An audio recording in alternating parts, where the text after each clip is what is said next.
is doing well wherever he is, and we're going to get into this slate. I'm probably going to be here for about 20 minutes or so hopefully you guys can pop on in and get some questions going. I'm going to run through my plays, and then I will get to all the questions. But again, probably going to get out of here in 20 to a half hour, depending on if we still have questions and things going on. So with the recent news, I do like Robin Lopez. I have him at about 35-40% of my lineups, somewhere around that in that range. Just sort of going through, the guys I really like. I actually think that if you want a sneaky play, maybe this is a matchup you could play Okiki if you wanted to get off of Lopez chalk. And, both sides of that game are kind of interesting. I do have PJ Washington in some lineups. I do have Mason Plumlee in some lineups. I think I'm going to maybe focus those a little bit more towards Lopez. The guys who I'm, look, the most of this slate is going to come down to the later games for me.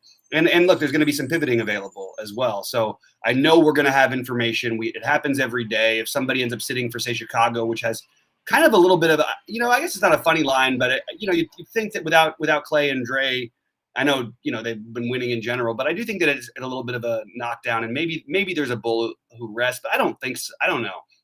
I'm sort of up in the air, but there's going to be some people, no matter what, who we're going to hear about after lock. It's just happened every single day, and I don't see today as being any different. Some off the board guys I like. Chris Paul, I think is getting overlooked, and I think it's a matchup where you could see him put up like a 50-plus game against Indiana. I actually like him better with Ayton back. People like to play him when Ayton's not there. I think he's actually a better play with Ayton there. You got that double-double upside. He's not he's not a great rebounder anyway. So, he had his career high the other day with 13, I think it was. But the guys who I'm prioritizing, Buddy Hield is the lower end of the priority. Harrison Barnes, tons of Christian Wood, tons of sorry, I'm trying to go through all my lineups. Cole Anthony, I've got 30%, 37% Darius Garland. I also really like DeJounte Murray. I have him more on FanDuel than I do on DK, just sort of the way the builds worked. I am going to play a Luka versus Ja kind of a lineup. I also like Triple J if Steven Adams does end up getting late ruled out, but as of right now, he's not on the injury report, so we're not going to assume that's going to happen. I do think Memphis tries to keep the streak going, and they're tough, man. I really, really am impressed by what this team's been able to do.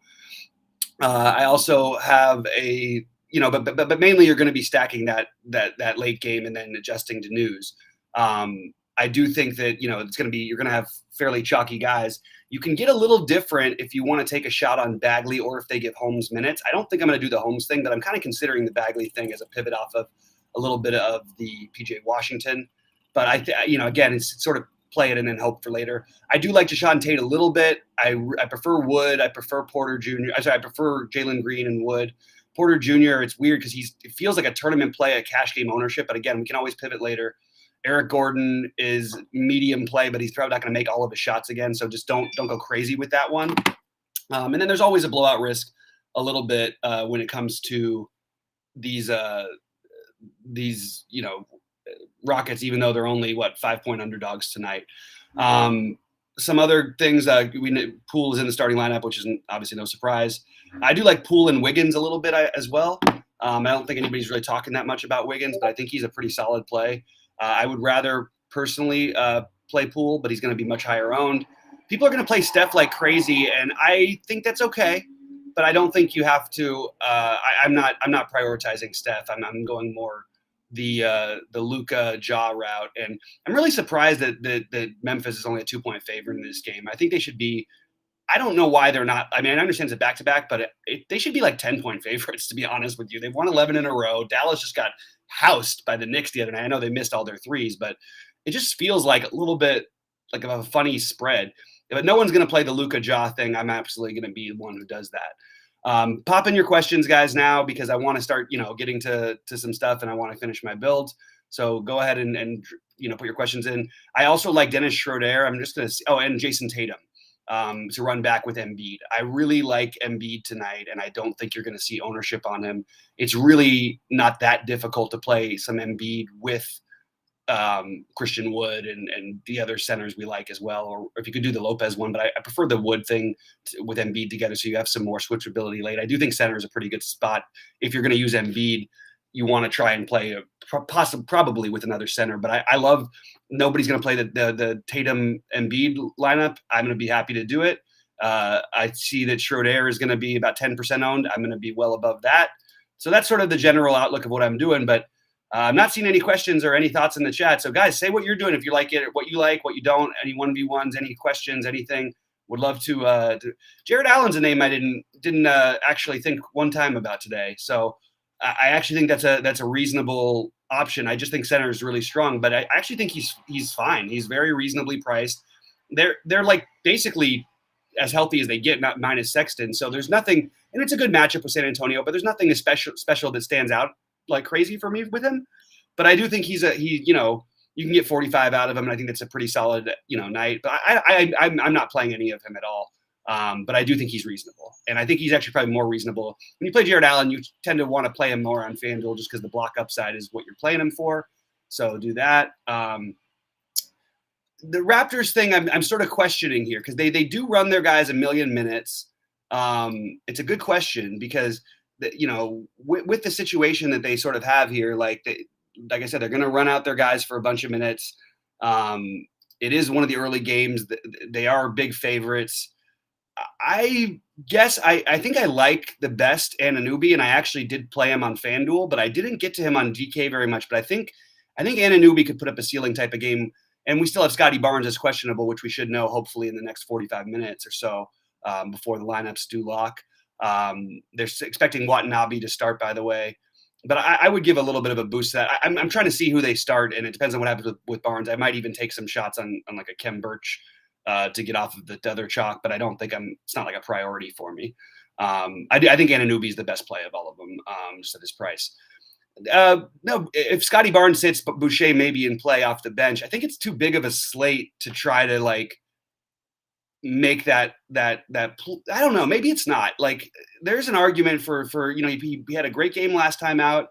We really don't know what the minutes are ever going to be with him. But it does shorten up the rotation. So if Scotty Barnes is out, I would play some Boucher. As of right now, I'm not getting to much of him, but I don't know. I don't mind it. It just feels like to take him in the first game, to try and target these first games, usually a pretty terrible idea with the current state of the NBA. So I'm trying not to do as much of that. Toronto, I can't answer any more about Toronto until we hear whether Scotty Barnes is playing or not. Let's see. DeJounte still in play? Yeah, absolutely. DeJounte just put up 74 fantasy points. As long as Derek White's out, especially. But I do like DeJounte. I am finding myself with more the Luka Ja thing because I think you're going to get even lower ownership on those guys than you will on DeJounte. And DeJounte, I think is going to be fairly low owned as well. And if I don't have guys now, 10% I've got him at right now. I think he's a really good play. It's not a good matchup for him. They don't play fast. They're not that sloppy. And it's just not as good of a matchup. So I would say that this is, why wouldn't we play the guys like Luka? Luka in a game they got smashed, he still somehow played 36 minutes. I don't even know how. He was 8 for 23 from the field, 1 for 9 from 3. I mean, look, he can have a monster game tonight at a really low assist rate because they couldn't make any threes. That could have easily been a triple-double, and Luka was 65 or 70 if they were making shots, including Luka. So that's what I'm looking at tonight in Memphis. I'm going to trust the spread a little bit, even though I think it's way under. It's one of my favorite bets of the night is I just ride the Grizzlies. I bet them every day. That's what I would do. Jeremy Lamb ruled out. I hear people talking earlier today about LeVert. I don't think anybody's really going to play him. I'm not going to play him. I think Miles Turner is going to get a little bit of ownership because of his price dropping down to 5,800. But there's nothing about this that screams like a Miles Turner game, and he's fine. He's the same Miles Turner as always in a worse matchup. Just because he's not 651 or 6 doesn't mean at 58 he should be like owned, and I think he will get a little bit of ownership because of that. Maybe a low owned play that I could get behind a little bit with no Brogdon, but would be I would consider Sabonis. I'm not getting to him much, but I'm just going to throw that out there. Keep firing in. Looks like there's some good questions here coming in. Just got in thoughts on DeAndre Hunter and Damian Lee. I think that it's Damian Lee. I literally didn't even think about Damian Lee today. The Warriors have like 12 guys they're going to play every night. So the guys you're looking at for the Warriors, you could play the Otto Porter revenge. If Toscano Anderson let me see. Actually, did they announce that? I think we did get the starting lineup. I don't have it in front of me. If Toscano Anderson starts, he's okay. Yeah, he's not starting. Porter is starting. So I don't like Toscano Anderson as much anymore. So let me get rid of him. On FanDuel, I like a Kongwu as a center. I'm just throwing out a few different things. I do think it's a decent spot for Otto Porter to take some shots there, because the Bulls, they haven't been playing the same defense, and without Derrick Jones and without what's his name now? Why can't I think of names right now? Caruso. They're not playing as good a defense when you get the Kobe White minutes. And everybody else sort of has taken a little bit of a step back defensively. So they're playing fast. I do think Otto Porter can get off some shots, and hopefully if he's hitting, you're gonna make some money with Otto Porter tonight. So I kind of like that. I don't know, like Damian Lee. I think Damian Lee is if it works out, I'll whatever it does. I have no interest in playing Damian Lee, except for that I get a little bit of a delay because the game doesn't start till 7:30. Damian Lee might put up one fantasy point tonight, or two. And he also could get hot and put up 24.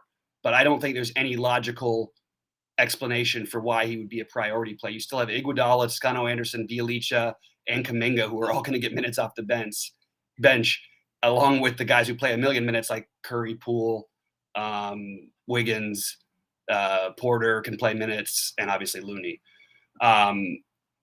So that's where, the DeAndre Hunter thing feels very trappy to me. I'm doing a little bit of it, to be honest, but it feels like a trap. It doesn't feel good. He is I would rather have other value, but at least it buys me an extra hour. And I was going to play he and JTA in the same lineups together, but I'm not doing that anymore. Tim Hardaway Jr. is fine. Bane is fine. Triple J is fine. I'm not playing that much of any of those guys, but they're all fine. That's where I would rank them. I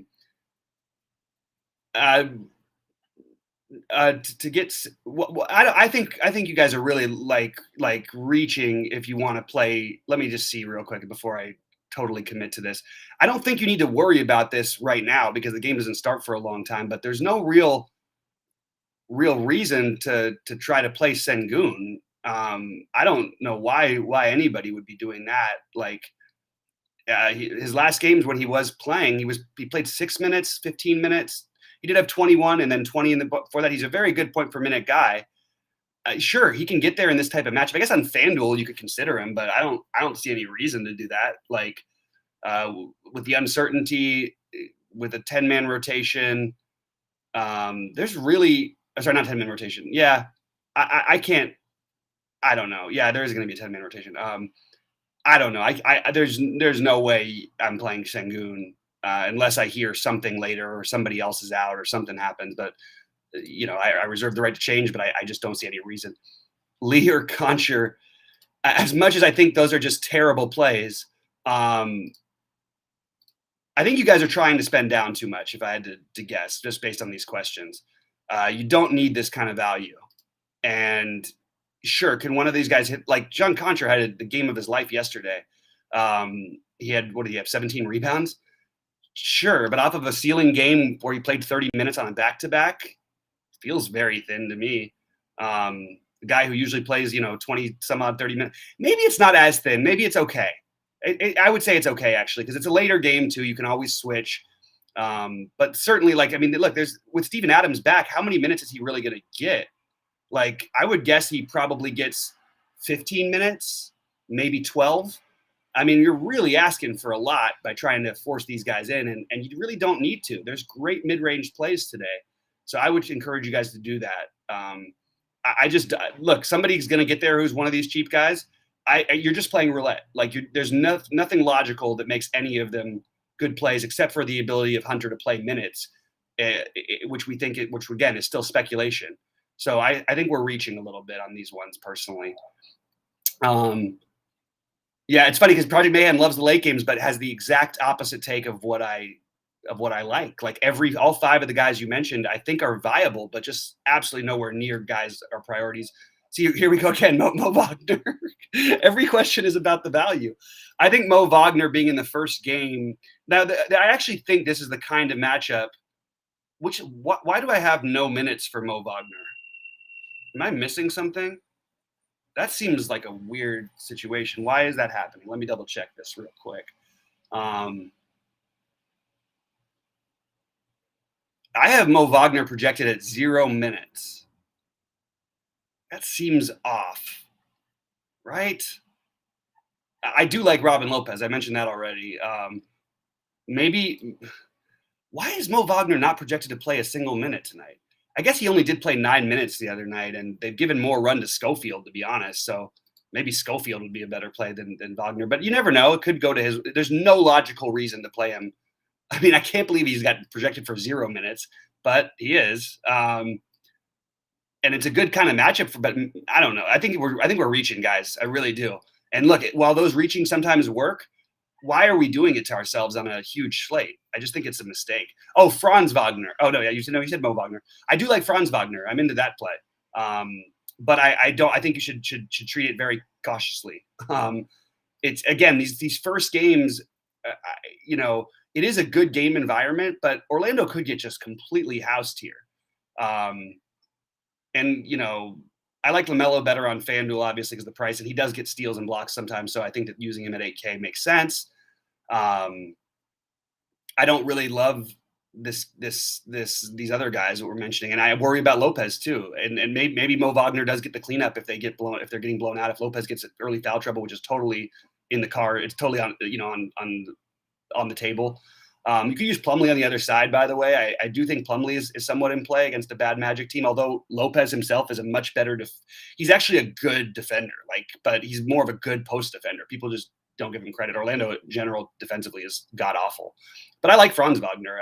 If you're going to play that game, I just think we're probably making mistakes if you're prioritizing. Is Franz Wagner a better play than Harrison Barnes? One, I don't think so. Two, you have 3 hours between the games, and I would rather have the guy in the later game. I don't have any Butler as of right now. I want to wait to confirm that he's playing, but I don't mind that play at all. But based on the point spread in that game, I mean, why is Miami? Sure, somebody has to explain this to me. Why is Miami only a 4-point favorite against a team they just beat on the road if Jimmy Butler's coming back?